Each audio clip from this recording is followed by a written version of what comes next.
Assalamualaikum warahmatullahi wabarakatuh. Perkenalkan, nama saya Ika Putri Mayasari, NIM 932410619.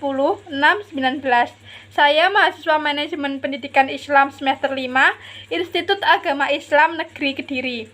Pada kesempatan kali ini, saya akan menjelaskan tentang konsep dasar manajemen perpustakaan.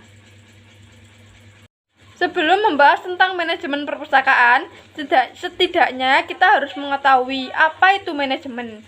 Manajemen secara etimologi diambil dari kata manajemen, yaitu bahasa Prancis kuno yang artinya adalah seni dalam mengatur dan melaksanakan.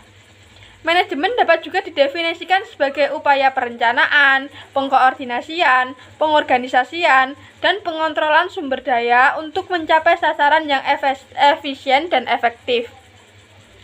Wijayanti memandang manajemen secara lebih detail dengan merinci pengertian sebagai berikut. Yang pertama, manajemen sebagai seni. Yang kedua, manajemen sebagai profesi. Yang ketiga, manajemen sebagai proses. Yang keempat, manajemen sebagai ilmu dan seni.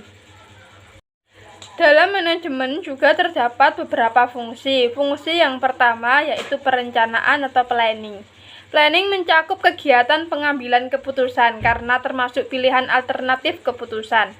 Diperlukan kemampuan untuk mengadakan visualisasi dan melihat ke depan guna merumuskan suatu pola dari himpunan tindakan untuk masa mendatang. Dalam manajemen perpustakaan terdapat siklus perencanaan. Yang pertama yaitu menentukan kebutuhan, yang kedua menentukan tujuan, yang ketiga menentukan sasaran, yang keempat menentukan metode atau cara yang untuk mencapai sasaran, yang kelima pengajuan cara yang dipilih, yang keenam simulasi, yang ketujuh pilih cara, yang kedelapan implementasi, yang kesembilan kontrol dan monitoring. Fungsi selanjutnya yaitu pengorganisasian atau organizing.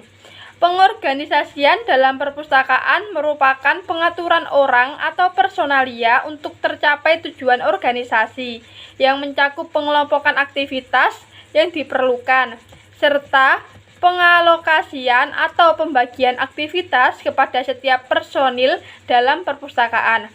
Pembentukan bagian dapat dilakukan dengan beberapa cara. Yang pertama yaitu jumlah, yang kedua fungsi, yang ketiga batas teritorial, yang keempat produk, dan yang kelima sasaran pembeli atau customer. Fungsi selanjutnya yaitu staffing atau kepegawaian. Suatu kelompok orang yang sudah mempunyai rencana dan membentuk suatu organisasi harus ditindaklanjuti dengan pengisian jabatan dari organisasi tersebut. Ada beberapa langkah yang harus dilakukan dalam pengisian jabatan di perpustakaan. Yang pertama yaitu penyusunan rencana ketenagaan, yang kedua rekrutmen, yang ketiga seleksi dan penempatan, yang keempat induksi dan orientasi, yang kelima pemindahan staf, yang keenam latihan dan pengembangan staf, dan yang ketujuh penilaian. Fungsi selanjutnya yaitu directing atau pengarahan. Keberhasilan dari suatu organisasi tergantung dari banyaknya faktor. Faktor yang cukup banyak menentukan jalannya organisasi adalah pemimpin dari suatu organisasi tersebut. Seorang pemimpin harus mengetahui karakter dan perilaku bawahannya sehingga pemimpin dengan mudah dapat mengarahkan bawahannya tersebut dengan cara membangkitkan motivasi bawahannya. Fungsi selanjutnya yaitu menggerakkan atau activating. Menggerakkan adalah upaya untuk menggerakkan atau mengarahkan tenaga kerja manpower serta mendayagunakan fasilitas yang ada yang dimaksud untuk melaksanakan pekerjaan secara bersamaan. Fungsi yang terakhir yaitu pengendalian atau controlling. Pengawasan atau pengendalian atau controlling merupakan suatu usaha sistematis untuk menetapkan standar prestasi pada sasaran perencanaan. Merancang sistem-sistem umpan balik informasi, membandingkan prestasi aktual dengan standar, menentukan apakah ada penyimpangan, serta menetapkan cara memperbaiki penyimpangan tersebut.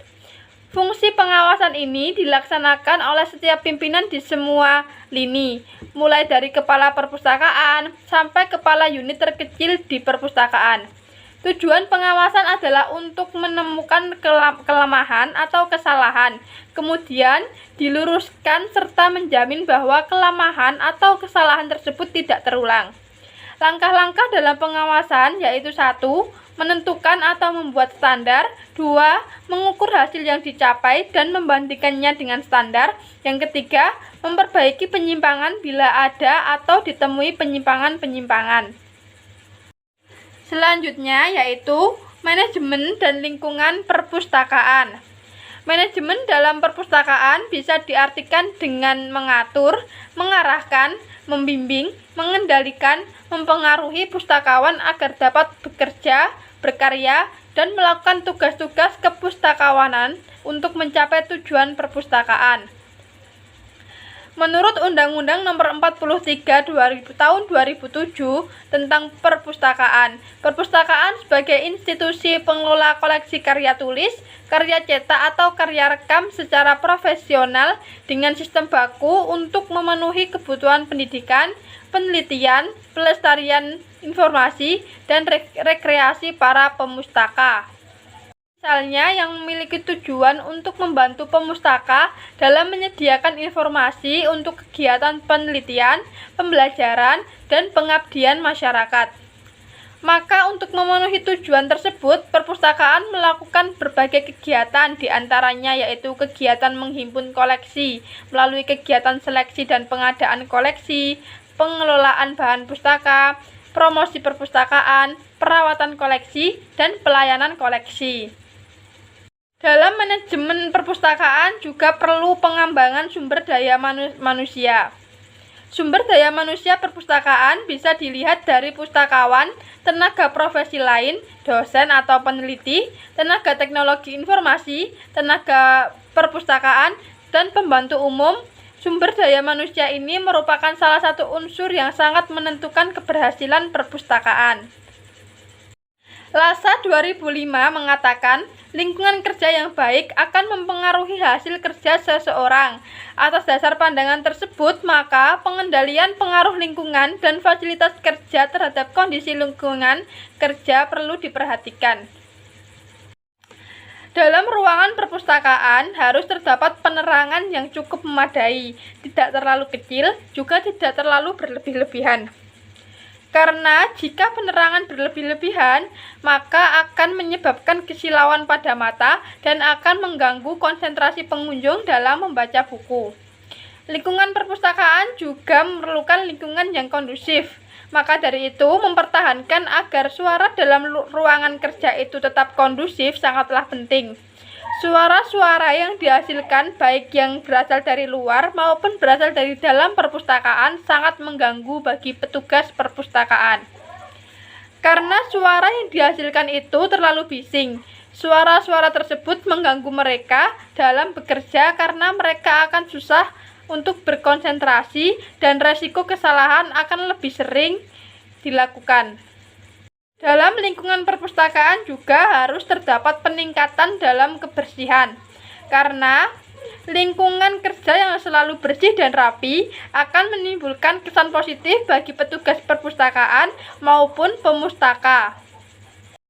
Dengan demikian, dukungan ruangan perpustakaan yang kondusif dapat memberikan pengaruh positif kepada penggunanya sehingga diharapkan dapat membantu kelancaran dan pemanfaatan koleksi secara maksimal.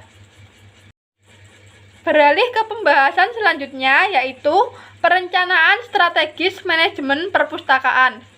Dengan memiliki Renstra, sebuah perpustakaan berarti sudah merencanakan program kerjanya paling tidak untuk 5 tahun ke depan. Di dalam Renstra perpustakaan biasanya terdapat 1. Profil perpustakaan. Profil perpustakaan biasanya berisi tentang visi, misi, tugas pokok perpustakaan, profil atau patron pengguna, sumber daya yang dimiliki, dan sebagainya. Yang kedua yaitu analisis SWOT perpustakaan. SWOT yaitu kekuatan, kelemahan, peluang, dan ancaman atau kendala. Analisis SWOT ini sangat penting dilakukan agar kita dapat menyusun program kerja yang handal dan menyusun kebijakan-kebijakan yang strategis agar program kerja tersebut mencapai target yang telah ditetapkan dalam renstra tersebut. Yang ketiga yaitu kebijakan strategis.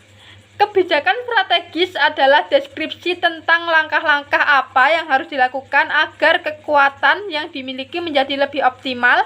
Sebaliknya, kelemahan yang dimiliki dicarikan langkah strateginya untuk diperbaiki atau ditingkatkan lagi.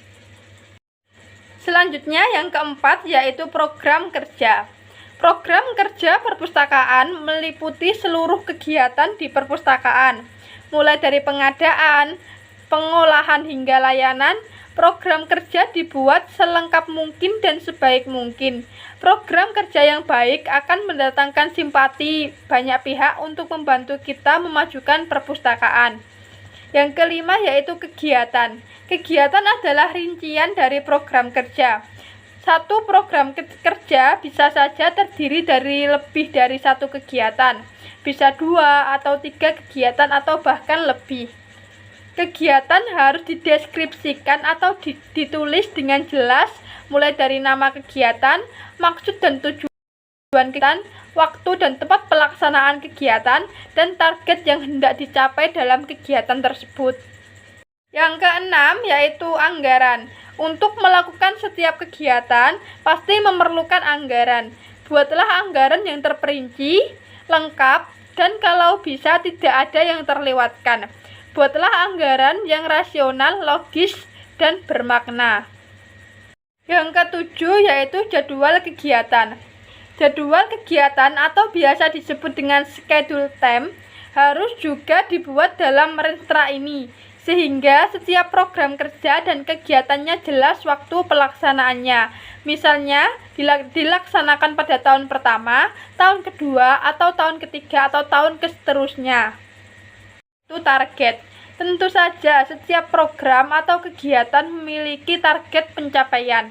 Target pencapaian dapatlah kita sebut sebagai hasil yang diharapkan dari sebuah kegiatan atau program. Target harus jelas dan spesifik, tidak boleh mengambang atau samar-samar. Sekian dari saya. Apabila ada salah kata atau mungkin penjelasan saya yang berbelit-belit atau pengucapan saya terlalu cepat, saya mohon maaf yang sebesar-besarnya. Wassalamualaikum warahmatullahi wabarakatuh.